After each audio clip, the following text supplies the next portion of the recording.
নামকরণ হচ্ছে, চেঞ্জ হচ্ছে। ইংল্যান্ডে তাদের প্রথম সাক্ষাতের ক্ষেত্রে ভ্যালেন্টাইন এবং তার সাথে যখন ডলির পরিচয় হয় সেটাকে লাঞ্চের অফার করে, কিন্তু বাংলাদেশের ক্ষেত্রে কি হয়, আমরা সাধারণত চায়ের অফার করি। মনির চৌধুরী এখানে চায়ের অফার করছেন, এরকম একটা বিষয় দেখাচ্ছেন। ভূমি পরিচয় যদি দেখি, এখানে ভাই বোন যারা ডলি এবং ফিলিপ তারা এসেছে মাদাইরা থেকে, যেটা পর্তুগালের একটা শহর, কিন্তু এখানে মনির চৌধুরী বেছে নেন বার্মা, যেটা বাংলাদেশের পাশে অবস্থিত। আমরা সম্মান এবং পরিভাষার ক্ষেত্রে দেখি যে পারফেক্টলি রেসপেক্টেবল যে শব্দটা ব্যবহার হয়, এখানে মনির চৌধুরী অনুবাদ করেন শরীফ খানদান, মানে বংশের অবস্থা বোঝানোর জন্য তিনি এই বিষয়টি ব্যবহার করেন।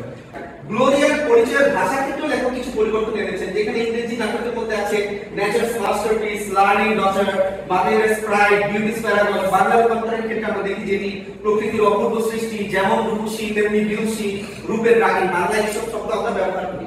যখন ডাক্তারকে দাওয়াত দেওয়া হয়, ডলি এবং ফিলিপ যখন দাওয়াত দেন, তিনি দাওয়াত প্রত্যাখ্যান করেন। সে তখন বলে যে you must have a father alive or dead, তোমার একজন বাবা থাকা দরকার, বাবা যার বাবা নাই তার সাথে আমরা কথা বলবো না।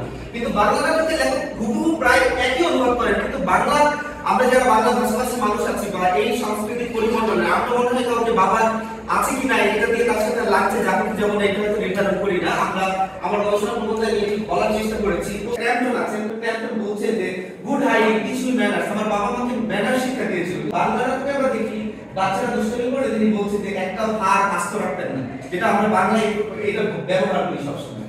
খাবার এবং পানীয় কিছু পরিবর্তন এনেছে, যেমন এখানে তারা কি কি খাবে, রেস্টুরেন্টে তারা যখন যায় তাদেরকে আমরা দেখেছি কিছু ড্রিঙ্কস পান করতে। অ্যাপোলিনারিস, লেগার, যারা অল্প বয়সী তারা লেগার পছন্দ করে। ট্রাস্টেড ওল্ড বোর্ড, এটা কেউ খায়। 413 নম্বর একটা ড্রিঙ্কসের কথা আছে নাটকের মধ্যে, কিন্তু বাংলায় আমরা দেখি ক্রিম রোল কফি, যেগুলো আমরা বাংলাদেশিরা সাধারণত রেস্টুরেন্টে গেলে খেয়ে থাকি। মূল থিমের যে ভাবনা আমি যেটা বলতে চেয়েছি, যেটাকে লাইফ ফোর্স বলা হয় শোয়েব নাটকের দার্শনিকতা অংশে, ভ্যালেন্টাইন এবং গ্লোরিয়ার সংলাপের মধ্যে আমরা দেখি গ্লোরিয়া যখন ভ্যালেন্টাইনের প্রেমে পড়ে যায়, যে মেয়ে বলে যে আমি তখন বিয়ে করব না, সে যখন প্রেমে পড়ে যায় তখন এটার প্রসঙ্গে ভ্যালেন্টাইন বলে not love, let's call it chemistry, এটাকে আমরা কেমিস্ট্রি বলতে পারি। The most irresistible of all natural forces, মানে যত ন্যাচারাল ফোর্সেস আছে এটা আসলে দুর্দমনীয়, এটাকে আমরা দমন করে রাখতে পারবো না, মানুষ প্রেমে পড়বেই। এবং বাংলায় ওই সংলাপে আমরা মনির চৌধুরীকে দেখি তিনি কেমিস্ট্রি শব্দেরই প্রয়োগ করেন।